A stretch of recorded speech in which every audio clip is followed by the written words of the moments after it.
एक और एग्जांपल ले लेते हैं हम फोर्स से related example.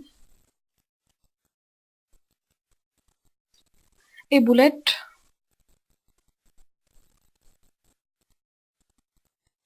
of mass 0.04 kg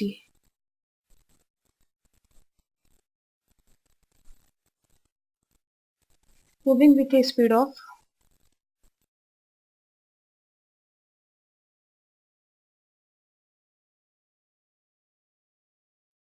90 meter per second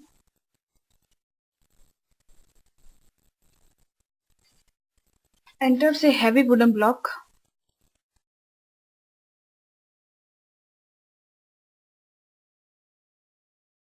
and stopped after a distance of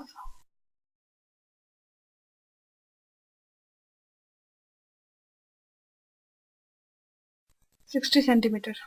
What is the average resistance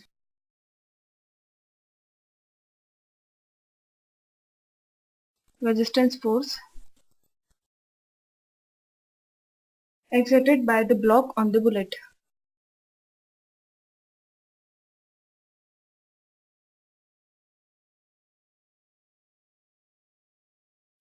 solution कर लेते हैं इसका। हमने इक्वेशन ऑफ मोशन स्टडी कर रखा है, तो according to third equation of motion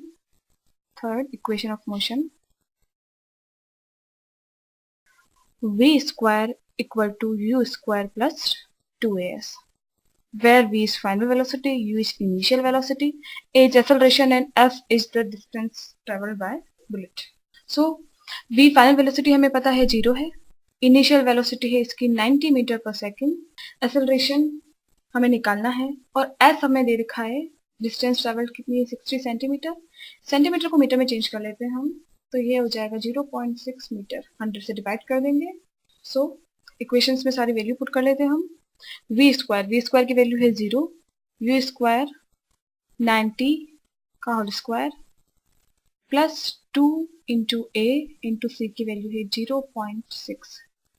तो ए की वैल्यू क्या हो जाएगी, ये जो 90 स्क्वायर है ट्रांसफर हो जाएगा तो माइनस 90 हो जाएगा, या फिर हम ऐसे भी लिख सकते हैं 90 square equals to minus 2 a into 0.6। तो ए की वैल्यू हो जाएगी 90 का whole square upon minus 2 into 0.6। A की वैल्यू यहाँ आ जाएगी -6750 metre per second square, acceleration है 1 मीटर पर सेकेंड स्क्वायर। अब ये नेगेटिव साइन यहाँ क्या शो कर रहा है कि बुलेट एक्सेलरेशन डिक्रीजिंग फॉर्म में, यानी कि बुलेट डिक्रीजिंग फॉर्म में एक्सेलरेशन यानी कि रिटार्डेशन हुआ है। पहले बॉल की स्पीड, पहले बुलेट की स्पीड 90 मीटर पर सेकंड थी, उसके बाद एक्सेलरेशन हुआ, एक्सेलरेशन डिक्रीजिंग फॉर्म में यानी कि रिटार्डेशन हुआ, उसके बाद उसकी वेलोसिटी फाइनली 0 होगी। तो सो द रिटार्डिंग फोर्स, अगर एक्सेलरेशन रिटार्डिंग है तो फोर्स भी हो जाएगा retarding force. So the retarding force by second law of motion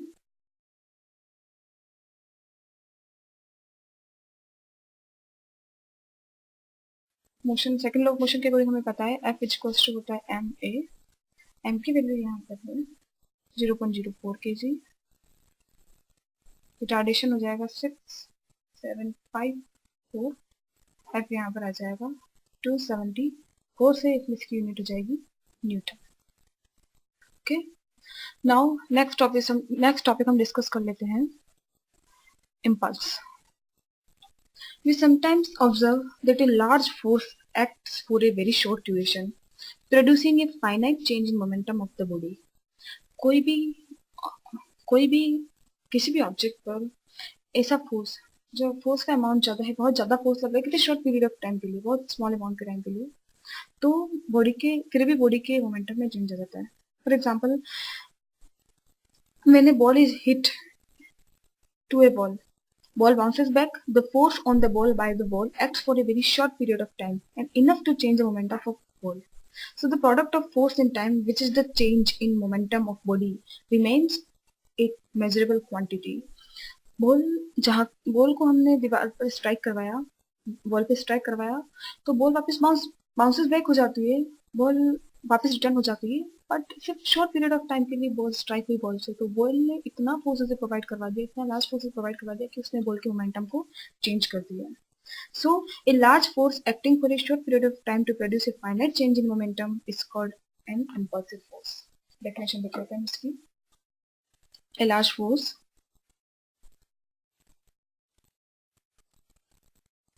acting for a short period of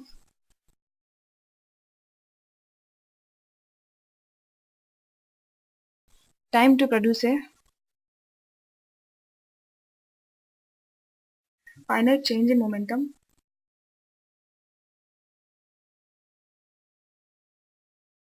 is called an impulsive force.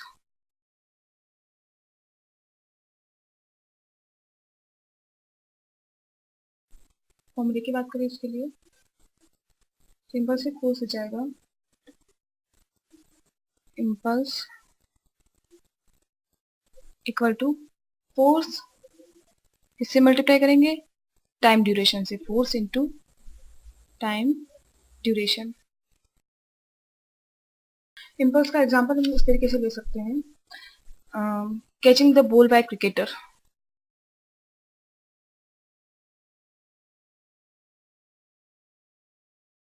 While catching a fast-moving cricket ball, the player moves his hands backward after catching the ball. By moving his hand, the cricketer increases the time. As a result, he has to apply a small force on the ball. In reaction, the ball also applies lesser force and the hands of the player are not injured. Okay. Example ले लेते हैं हम. When a ball of mass m kg strikes a ball with a speed u meter per second and rebounds it at the same speed, then find the change in momentum. So एक ball है, ball, इस पर एक ball strike होती है, इसकी velocity है u. सो momentum क्या होता है, product of mass and velocity, momentum v equals to m u. v1 initial momentum मान लेते हैं हम, इसका मोमेंटम हो जाएगा एम यू। फाइनली ये बाउंस रिबाउंस हो जाती है, तो अब इसकी स्पीड क्या हो जाएगी, सेम स्पीड है u, बट इसकी डायरेक्शन चेंज हो जाएगी। ओके, डायरेक्शन चेंज हो जाएगी तो वेलोसिटी के साथ साइन आ जाएगा माइनस, तो P2 क्या हो जाएगा, माइनस एम यू। अब चेंज इन मोमेंटम निकालना है हमें, change in momentum P2 minus P1, initial minus final momentum equal to minus m u minus m u, क्या हो जाएगा, minus 2 m u delta P, change in momentum. Momentum की unit होती है kg metre per second. Okay, एक और example ले लेते हैं हम। A car of mass 1000 kg moving with a velocity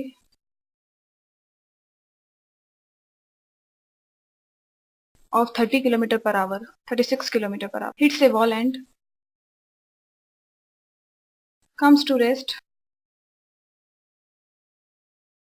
in 5 seconds. Find the force exerted by the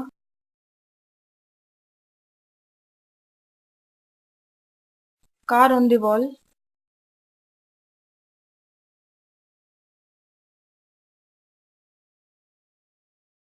A car of mass 1000 kg moving with a velocity of 36 km per hour hits a wall and comes to rest in 5 seconds. Find the force exerted by the car on the wall. हमें क्या given है, m equal to 1000 kg, u हमें given है 36 kilometre per hour. Kilometre per hour को हम metre पर second में change कर लेते हैं।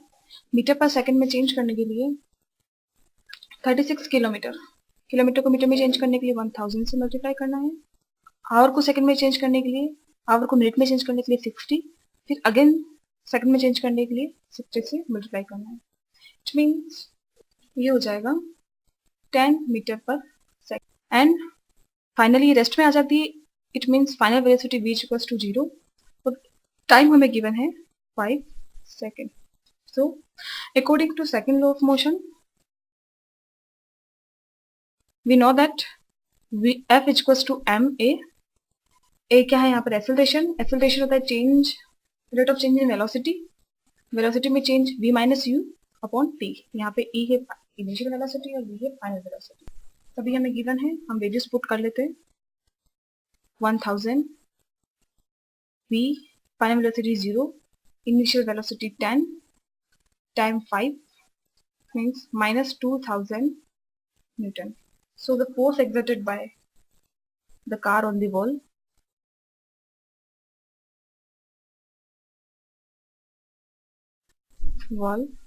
equal to 2000 Newton. Next is Newton's third law of motion. Newton's third law of motion.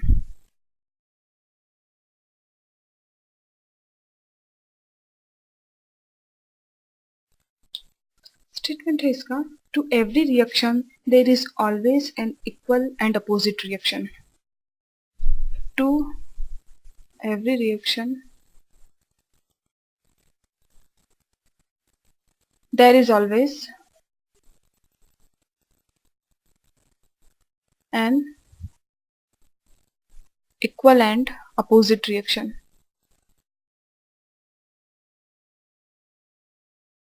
Force always occurs in pairs. Force on a body A by B is equal and opposite to the force on the body by B on body B by A.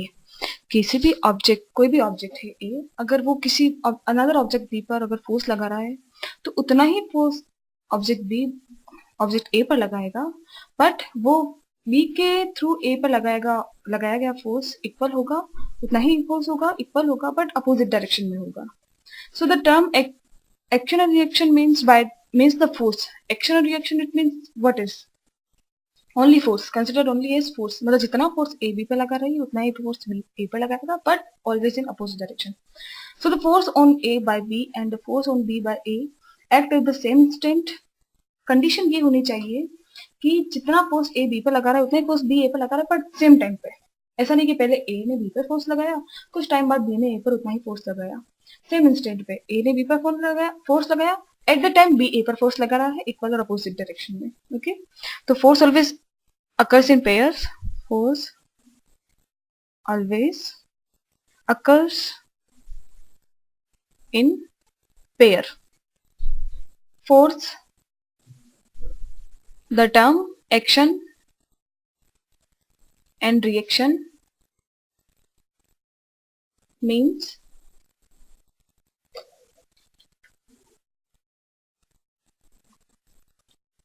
the force. Consider a pair of body A and B. According to third law, consider a pair of bodies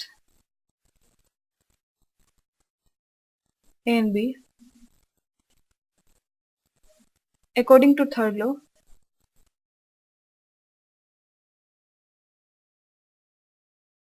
force FAB equal to FBA minus. Here FAB, force on A by B. Force on A by B.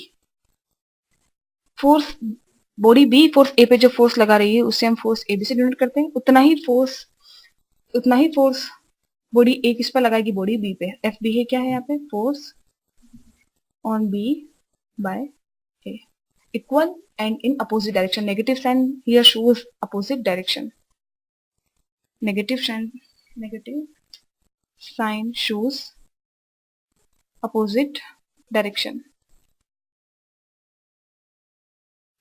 Example ले लेते हैं इसके. The men swims because he pushes water behind. कोई आदमी अगर swimming कर रहा है तो वाटर को बिहाइंड पुश करता है. ये क्या हो गई, action. Water pushes man forward, this is reaction. The force which water exerts in opposite and equal direction to the main is reaction. Another example, man pushes us behind from foot.